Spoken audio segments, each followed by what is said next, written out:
Salut à tous, aujourd'hui on va parler un tout petit peu résilience énergétique et on va enfin aborder le thème du solaire.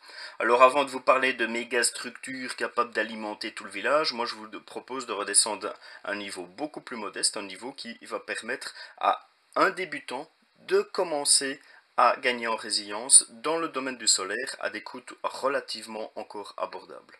C'est l'outil, c'est la powerbank. Alors dans les commentaires, je vous dirai c'est quoi comme powerbank, vous retrouverez les caractéristiques, gna. Ce qui m'intéresse en tout cas dans cette vidéo, c'est vous présenter l'intérêt d'avoir une powerbank. Et rien tel qu'un bon exemple, donc il y a quelques lives, on était revenu sur la situation des inondations en Belgique en juillet 2021. C'est le cas typique où cet outil va être intéressant. Donc petit refresh, inondation, des gens avec des coupures de courant qui se retrouvent coincés au premier étage, GSM moderne, pas beaucoup de batterie, ça se vide vite, et puis à un moment qu'on a vraiment besoin d'appeler les secours, le GSM il est vide parce qu'on a appelé pendant des heures et des heures les proches pour avoir des nouvelles et autres, et on se retrouve avec un GSM vide alors qu'on a besoin d'appeler les secours parce que par exemple le niveau de l'eau monte ou papy est en train de faire un malaise. Votre powerbank, une fois qu'elle est bien remplie, vous allez pouvoir, notamment ces GSM modernes, les smartphones, etc., les recharger 3, 4, voire parfois 5 fois. Donc, ce genre d'outil, en cas de quelque chose, en cas de rupture de la normalité, c'est tout à fait intéressant. Ça va être également intéressant si vous faites du camping, du trek ou que vous voyagez beaucoup.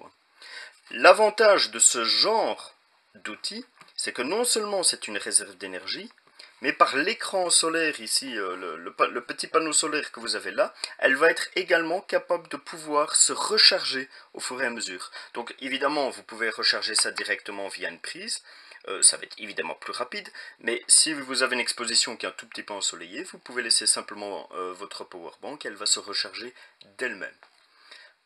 On a parlé téléphone portable, sachez que ça fonctionne aussi avec des lampes de poche, des lampes frontales, des petits appareils photo pour ceux éventuellement qui veulent aller faire un petit tour dans la verte.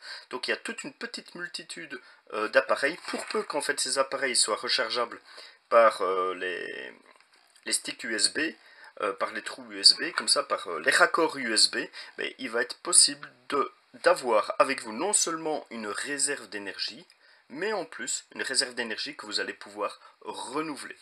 Voilà, c'est un petit outil tout simple, mais qui peut, comme on l'a vu par exemple lors des inondations, apporter une réelle solution pour votre résilience énergétique. Parfois, c'est bien de commencer par des petits pas aussi avant de vouloir tout de suite penser à des grands projets.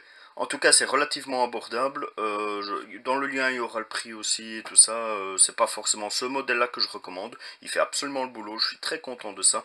Pour peu que vous trouvez un truc comme ça qui fonctionne, avec une bonne charge, avec une possibilité de raccorder vos bazars et une possibilité de se recharger, le job il est fait.